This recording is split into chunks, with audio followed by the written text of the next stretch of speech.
Omniair International. Tell me more about that company, because we're coming from Bulgaria and now we're seeing a lot of Omniair aircraft at Sofia Airport, Sure. Sofia International, for the past few years, and a lot of people have been asking me, what is this airline? What are they doing here? Why are they flying directly from the States when in Sofia we actually almost never had direct flights? Sure. Before the times of our old international airline Balkan. Yeah. So, Omniair, we're a 28-year-old airline based in the United States, all wide-body aircraft, all 767s and 777s. As you mentioned, you've seen at your local airport. Our primary business is private charter. We are the largest operator for the U.S. government to move U.S. government personnel that are not on U.S. government aircraft. So a lot of the flights into the region are actually using as a transition point in Sofia to go further into Europe and maybe even to points beyond. Traditionally, before the pandemic, we used Shannon in Ireland, but because of the restrictions and just operational issues, we've switched most of our European transfer there to Sofia Airport. It provides a great opportunity to consolidate our operations in Europe and to move further into Europe, as I said, into India, Africa, and even Asia. It's just a really good point to get our crews into. Again, our traditional business is U.S. government, but we're also the largest operator of private charter operator in the United States. All of our traditional business is ACMI, charter. We operate for other airlines, and we also do cargo operations, as I was discussing today. As the pandemic expanded and suppressed demand for passenger, we stood up our cargo platform to keep the operation running. But we are a part of ATSG, Air Transport Services Group, that is the largest operator of 767 cargo in the world, and that company's just under 20% owned by Amazon. Yeah. So technically, if you look up, Amazon is a big investor in the company as well. But Amazon now operates actually its own airline.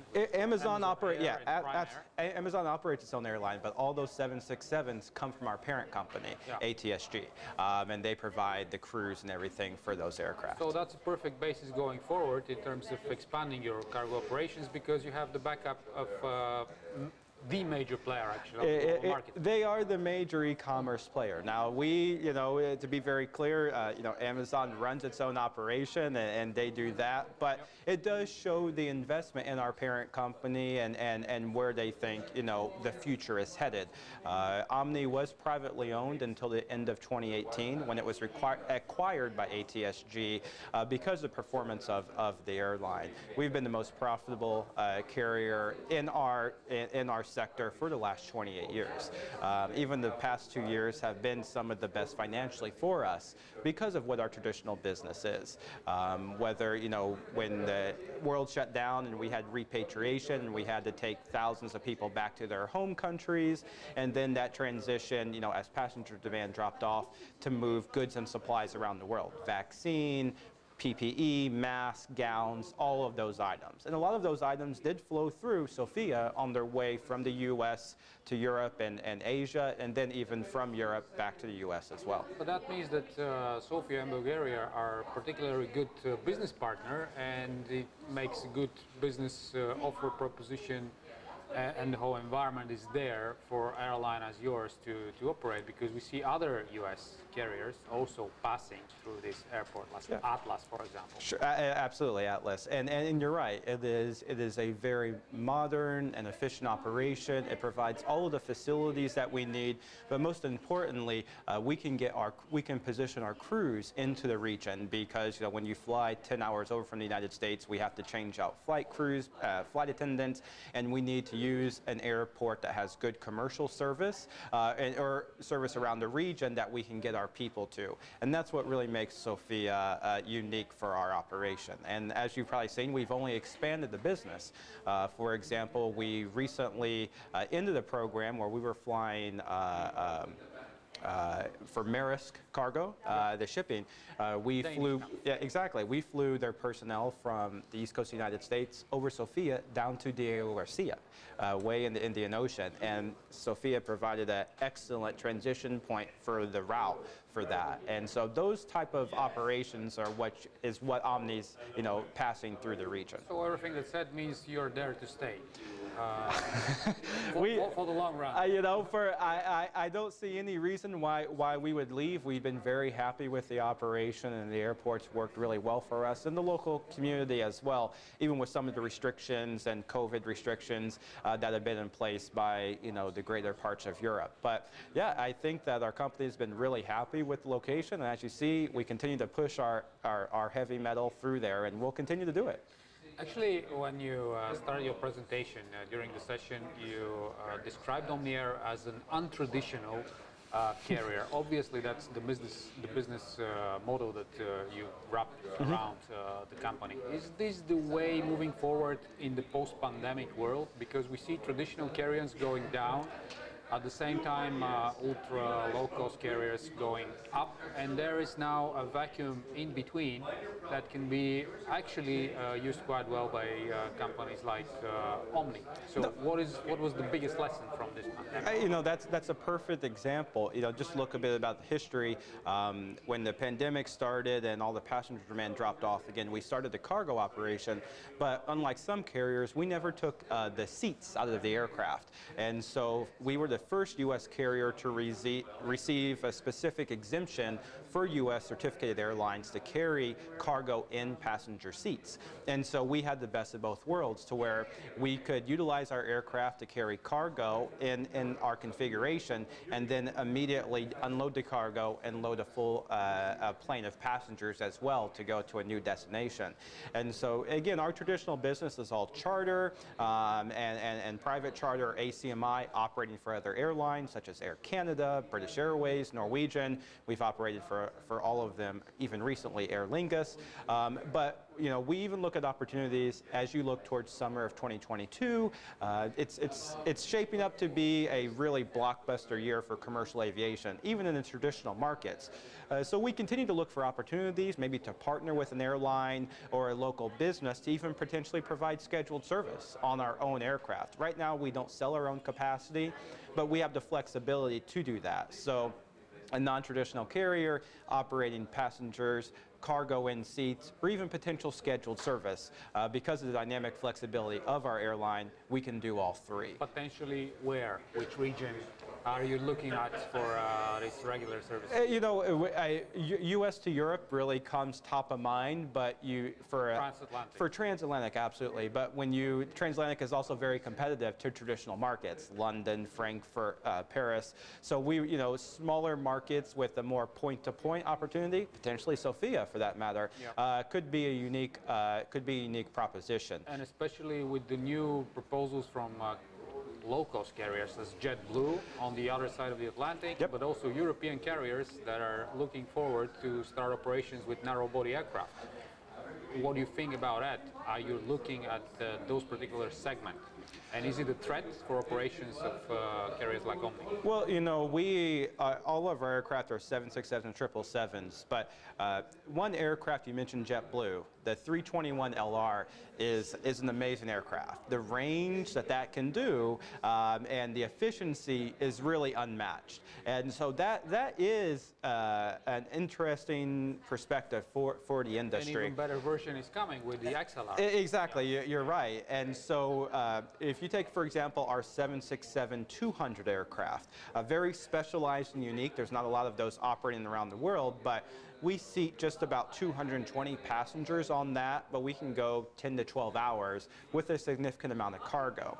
The one issue that you might see with the 321 XLR and those extended range aircraft is they might be able to carry the passengers on a long, thin route, but they can't carry the cargo as well. And so, as you've seen with JetBlue and some other carriers, they've been very premium heavy, and that's important. You know, that front end of the plane pays for everyone else, but you know, to do that jump over the bottom. Exactly right, for 3 or 4 times a day, and if you don't have anyone in the back, or if you don't have any cargo below the deck, that really makes it difficult. And so that's where we still think that our traditional wide-body fleet will play a unique role in the market. Now, where we could see opportunities is, you know, we could provide the long-haul international service to a local market and then partner with a local regional carrier, a low-cost carrier, to connect out beyond.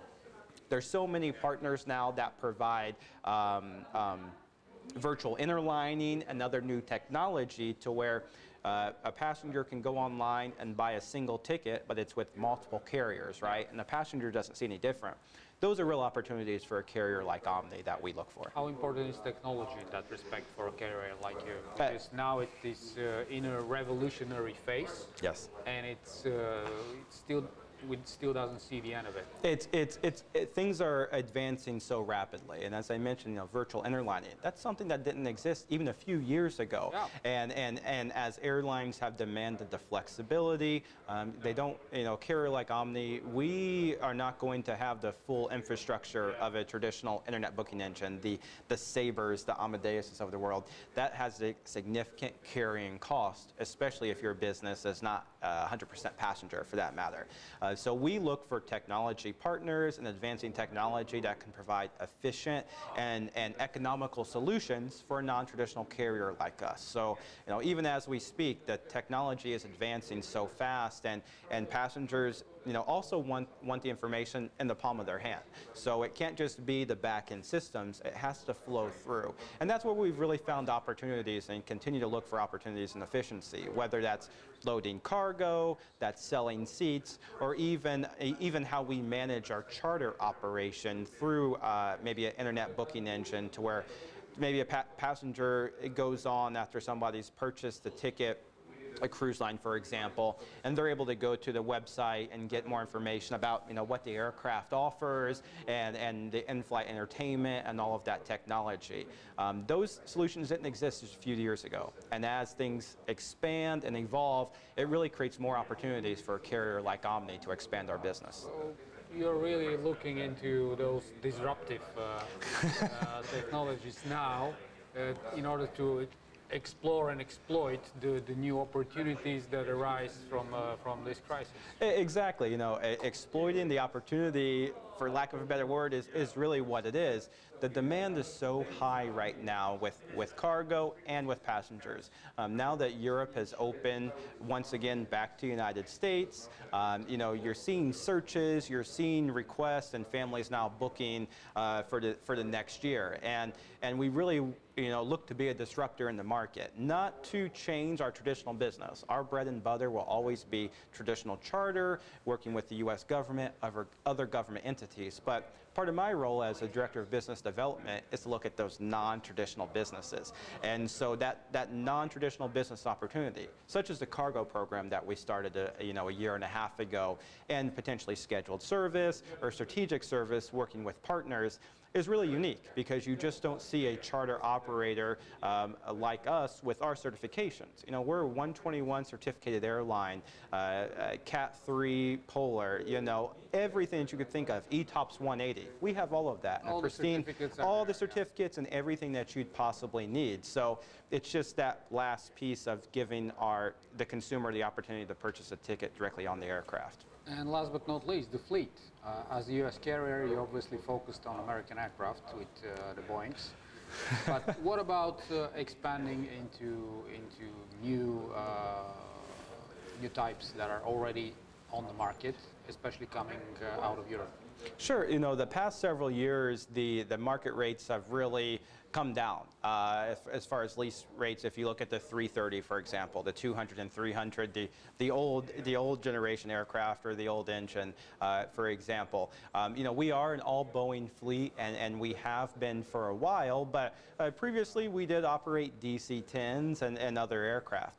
Now, our parent company, as I mentioned, ATSG, They're the world's largest provider of 767 cargo aircraft. But in the past month, they've announced their first acquisition of 330s because the market rate is so good.